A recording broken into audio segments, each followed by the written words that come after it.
Вау! Якія прыгожыя атрымаліся! Як павешу іх у пакоі, адразу святочны настрой з'явіцца. І не толькі ў мяне, а і ў кожнага, хто зірне на іх. Бо чырвоны колер – колер радасці! Добрый вечер, дзяўчынкі і хлопчыкі, прывітанне, Рыся. Вітаю, Топачка! Ху-ху!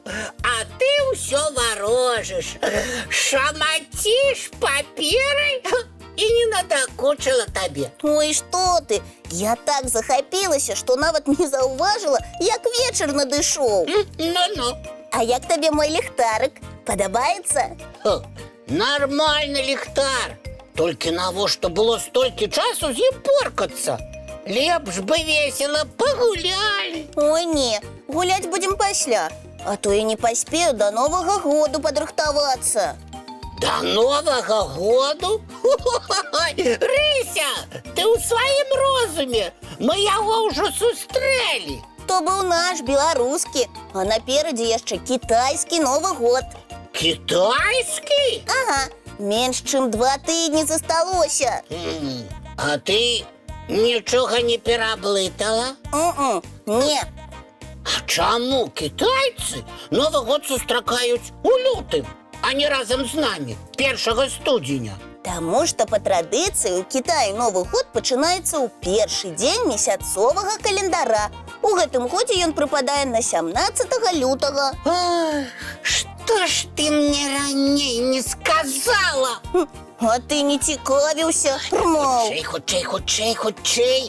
Так, белая папера ёсць? Не, толькі чырвоная. Гэта колер кітайскага Новага году. А навошта табе белая папера? Ліст дзядулю Марозу напісаць. Які ж падарунак мне ў яго папрасіць? Ніводнага белага лісціка няма.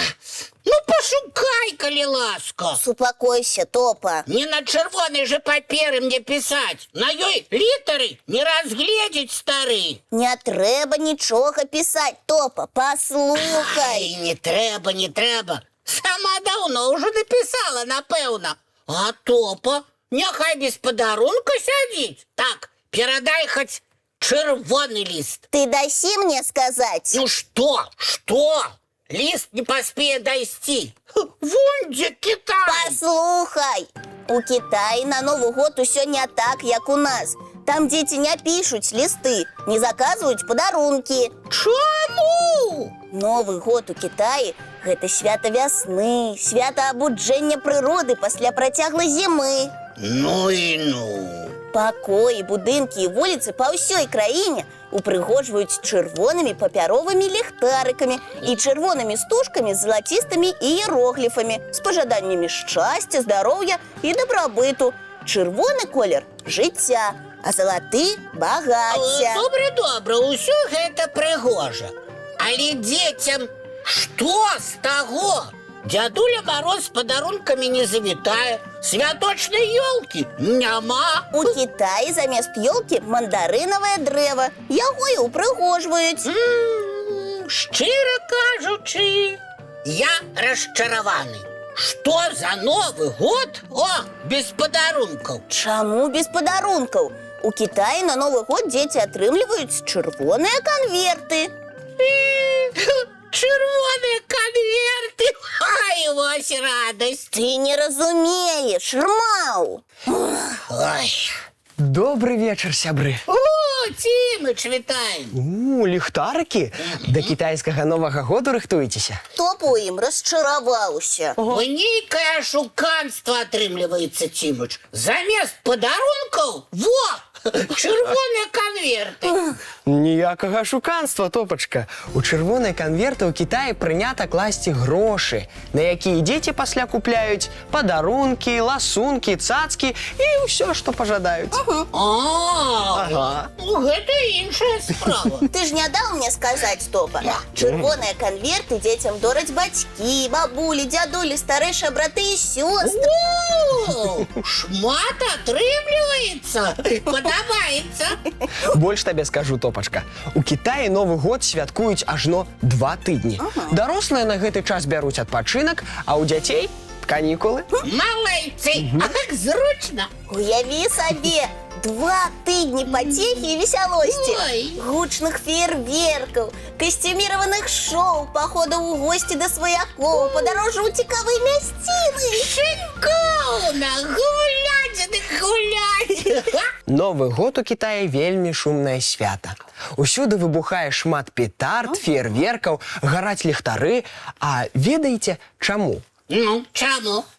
Таму што так у гэтай краіне прынята адганяць злых духаў. Каб яны не сапсавалі наступны год. Злые духи боятся огню, яркого святла и шуму. Вось іх і палохаюць фейерверкамі. Выдатны спосаб. Падтрымліваю. Новый год у Китаі сустракаюць са сваёй сям'ёй. Перад святочнай вячэрай апранаюць новае адзенне. Традыцыйна новае адзенне сімвалізуе развітанне з мінулым і поспех у надыходзячым годзе. Таму на Новы год дзеці заўсёды фарсяць у абноўках з галавы да пят. Ай, добрая традыцыя. А чым ласуюцца ў Кітаі? О, на святочным стале вельмі шмат страў, сярод якіх абавязковыя пельмені, рыба і рыс. Ням-ням-ням-ням. О, а салодкае? О, як жа без яго? І садавіна, і пячэнне, і цукеркі. О, вельмі добра. Падмацаваліся і гуляць, шумець. Вельмі відовішчным у Кітаі з'яўляецца танец дракона. О, а малым не страшна? Ніколечкі. У Кітаі нават самыя маленькія не баяцца дракона, таму што ён адпужвае злых духаў і спрыяе дабрабыту людзей. Яго там вельмі любяць.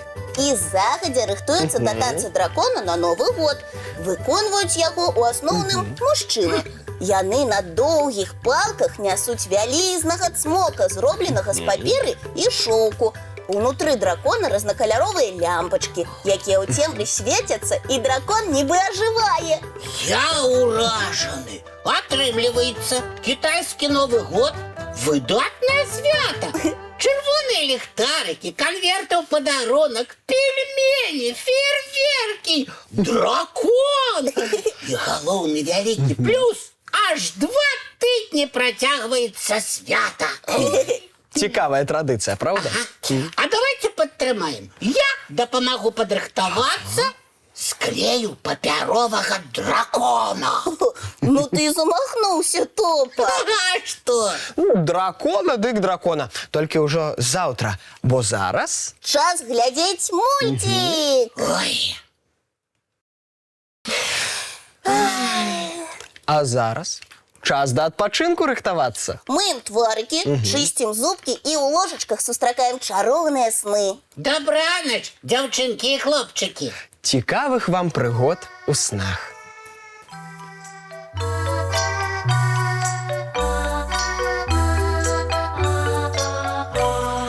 Доўгі дзень, цёплы дзень, адплывае за аблокі. Сіні тень, сонны тень, адпаўзае ў кут далёкі. Збеглі зайкі ўсе ў лясці, змоўклі птушак галасы, і буслы ў гняздо схавалі свае доўгія носы. Баю-бай, баю-бай, вачаняты закрывай. Баю-бай, баю-бай, вачаняты закрывай. Пакрысе, на расе потухаюць зоркі з плюшкі. усе пахаваныя пад падушкі, спяць і мышкі і стрыжы, спяць машыны ў гаражы. Ты таксама каля мамы ціха-ціхенька ляжы.